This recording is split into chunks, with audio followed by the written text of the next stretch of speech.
Very early on, I realized I liked working with my hands and helping people and getting a sort of an instantaneously result.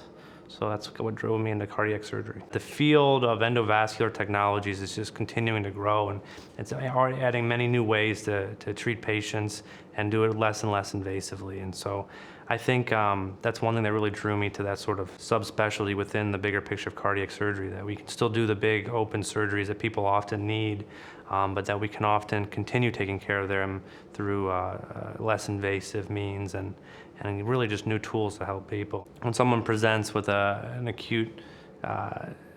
dissection in our hospital, it's an emergency, a medical emergency, and we often have to get them off to the OR right away. There's little time to do an extensive workup, and we're often meeting them and their family, and then a few minutes later telling them they need to go up to the operating room. And it's a scary experience to tell them that, and then to talk about the risks and the benefits and what we're going to do, and then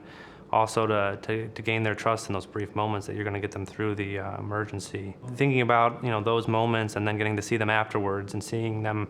on the regular floor out of the ICU walking around and getting to learn more about them and their families, and